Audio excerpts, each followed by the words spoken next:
కడప జిల్లా పులివెందుల నియోజకవర్గంలోని సమస్యలను పెండింగ్ లో ఉన్న అభివృద్ధి పనుల్ని ప్రభుత్వం దృష్టికి తీసుకువెళ్లటంలో నియోజకవర్గ ప్రజలు జగన్మోహన్ రెడ్డి పూర్తిగా విఫలం చెందారని టీడీపీ ఎమ్మెల్సీ భూమిరెడ్డి రామ్ గోపాల్ రెడ్డి ఆరోపించారు.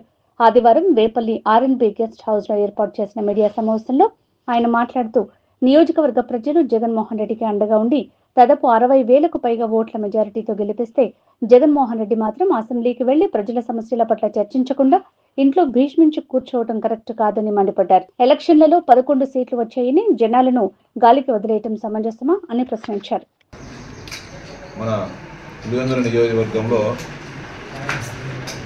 అనేక రకాలైన సమస్యలున్నా, అనేక అభివృద్ధి కార్యక్రమాలు అసంపూర్తిగా ఉన్నా వాటిని పూర్తి చేసే ప్రయత్నం కానీ ప్రభుత్వం దృష్టికి తీసుకొని పోయి వాటికి సానుకూల స్పందన తీసుకొని రావడంలో మన నియోజకవర్గ శాసనసభ్యులు జగన్మోహన్ రెడ్డి గారు పూర్తిగా విఫలం కావడం జరిగింది. ఈ నియోజకవర్గ సమస్యలు పరిష్కరిస్తారని, మా కష్ట సుఖాల్లో తోడుగా ఉంటారని, మాకు అండగా ఉంటారని చెప్పి ఆయన దాదాపు 60,000 ఓట్ల పైచిలుకు మెజారిటీతో పులివెందుల నియోజకవర్గ ప్రజలు గెలిపిస్తే ఈరోజు ఆయన నేను శాసనసభకు రాను, పులివెందుల ప్రజలు నాకు ఓట్లు వేయలేదనే భావిస్తూ ఆయన భీష్మించుకొని కూర్చోవడం జరిగింది. ఇది ఒక ప్రజాప్రతినిధిగా కరెక్ట్ పద్ధతి కాదని చెప్పి జగన్మోహన్ రెడ్డి గారికి విజ్ఞప్తి చేస్తున్నా. ఈ దేశంలో అనేక మంది రాష్ట్రాల్లో ముఖ్యమంత్రులుగా ఉన్నారు, తర్వాత ప్రతిపక్ష నేతలుగా ఉన్నారు, అదేవిధంగా అనేక రకాలైన రాజకీయపరమైన ఉత్థాన పతనాలు చూడడం జరిగింది.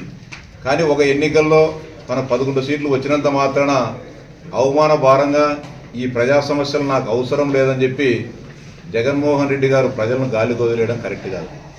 జగన్మోహన్ రెడ్డి గారికి విజ్ఞప్తి చేసేది ఒకటే, నీకు శాసనసభకు రావడం ఇష్టం లేకపోతే నీకు ఈ పులివెందుల నియోజకవర్గ ప్రజలిచ్చిన శాసనసభ సభ్యత్వ గౌరవాన్ని వదులుకుంటే మరొకరు ఈ నియోజకవర్గం నుంచి ఎన్నికై శాసనసభకు పోయి ఈ నియోజకవర్గ సమస్యల గురించి మాట్లాడడం జరుగుతుంది.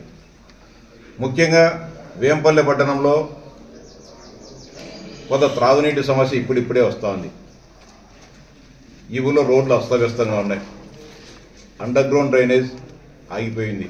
వీటన్నిటినీ శాసనసభలో ప్రస్తావించి ముఖ్యమంత్రి గారి దృష్టికి తీసుకొని పోతే ముఖ్యమంత్రి గారు సానుకూలంగా స్పందించి జగన్మోహన్ రెడ్డి గారి మాటలను గౌరవించి ఒక మాజీ ముఖ్యమంత్రిగా నియోజకవర్గ శాసనసభ్యునిగా ఆయన అర్థిస్తున్నాడు కాబట్టి వాటి మంజూరుకు ఆయన ఆమోదం తెలిపే అవకాశం ఉంది. నేను పులివెందుల ప్రజలనే పట్టించుకోను, నాకు సంబంధం లేదనేటప్పుడు ఈ నియోజకవర్గ సమస్యలు ఎవరు ఆయన ప్రభుత్వం దృష్టికి తీసుకొని పోతారు? ఇది బాధ్యత రాహిత్యం కదా జగన్మోహన్ రెడ్డి అని అడుగుతా ఉన్నా. అంతేకాకుండా వేంపల్లిలో ఈసారి సరిగా పాబాగ్ని నది కూడా పారనందున వేంపల్లి పట్టణంలో కానీ చుట్టుపక్కల గ్రామాల్లో కానీ త్రాగునీటి సమస్య వస్తూ ఉంది. అంతేకాకుండా ఇక్కడ పనిచేసిన ఈవోలు ఏమాత్రం కూడా బాధ్యత వహించుకోకుండా బాధ్యత రహితంగా పనిచేయడం వల్ల ప్రస్తుతం సస్పెండ్ అయిన సుబ్బారెడ్డి గారు కానీ అంతకుముందు ఈయన కంటే ముందున్న రవిశంకర్ రెడ్డి గారు కానీ బాధ్యత రహితంగా పనిచేసి కోట్లాది రూపాయలు దుర్వినియోగం చేసి వేంపల్లె ప్రజానీకానికి తీవ్ర అన్యాయం చేయడం జరిగింది. ప్రజలు ఇంటి పన్ను, నీటి పన్ను, లేకపోతే ఇళ్ల నిర్మించుకునేదానికి అనుమతుల కోసం లక్షలాది రూపాయలు పన్నులు కడితే వాటిని ఖజానాకు వేంపల్లి గ్రామ పంచాయతీ బ్యాంక్ అకౌంట్లో జమ చేయకోకుండా వీళ్ళ నాయనగారి, వీళ్ళ అబ్బగారి, వీళ్ళ తాతగారి సొమ్మైనట్లు వీళ్ళ సొంతానికి వాడుకొని వీళ్ళు కోట్లాది రూపాయలు ఖర్చు పెట్టి ఆస్తులు పెంచుకోవడం జరిగింది.